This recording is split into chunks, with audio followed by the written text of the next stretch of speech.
Erin Benbennick's story of struggle, faith, triumph, and knitting kicked off the October 2018 Future with Hope Women's Conference for Catholic women over 40 in Arlington, Virginia.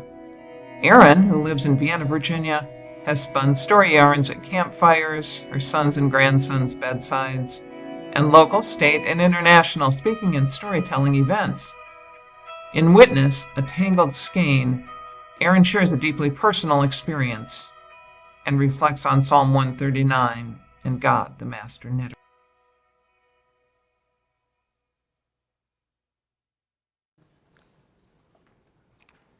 I shivered as I lay on the table.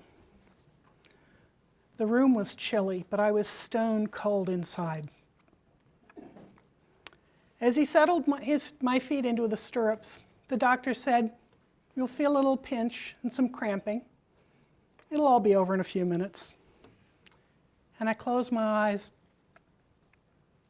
and let it happen. It was Thursday, May 24th, 1973. I was 18 years and 5 days old. And it was 4 months and 2 days since the Supreme Court made what I was doing legal, if not moral. I was a cradle Catholic, brought up by devout parents, oldest of 6 kids. I attended parochial school and then CCD after the parishes split. I sang and played guitar in the folk choir. And I'd been a Girl Scout since 3rd grade. I knew what was right and what was wrong. When I discovered I was pregnant, though,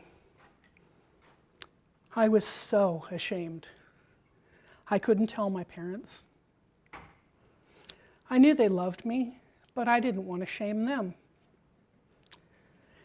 And I didn't have the wisdom or the maturity or the trust to make a fully informed decision. And so I found this doctor to help me kill this child.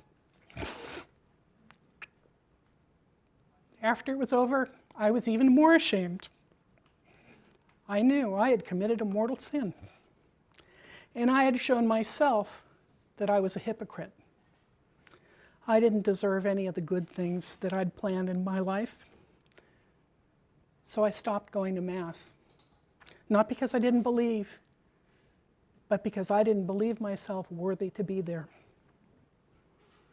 If an angel with a flaming sword had come and cast me out of this world, I would not have been surprised. As a knitter, I sometimes look at my life as a complex knitting project with 3 main parts: casting on, where you start the project, you're building a foundation.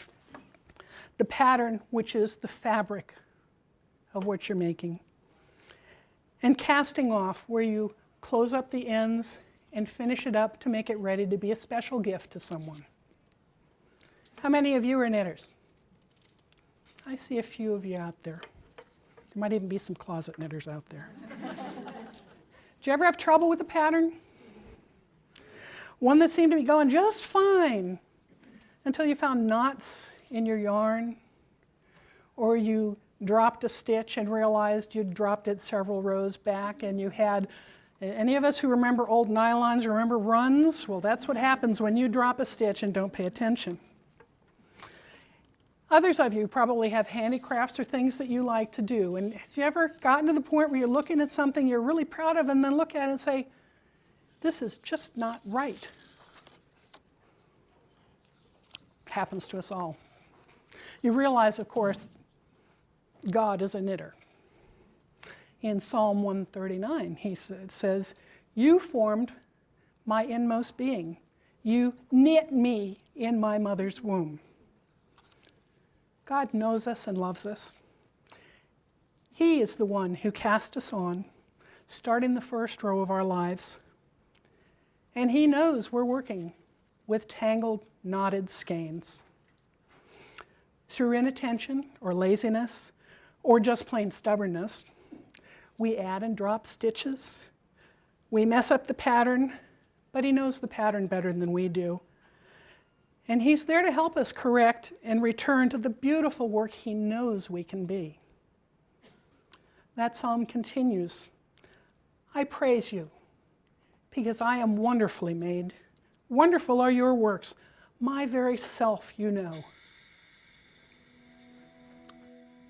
To learn more about Erin, the other 2018 conference speakers, and past and upcoming events, please visit our website, www.futurewithhopewomen.com.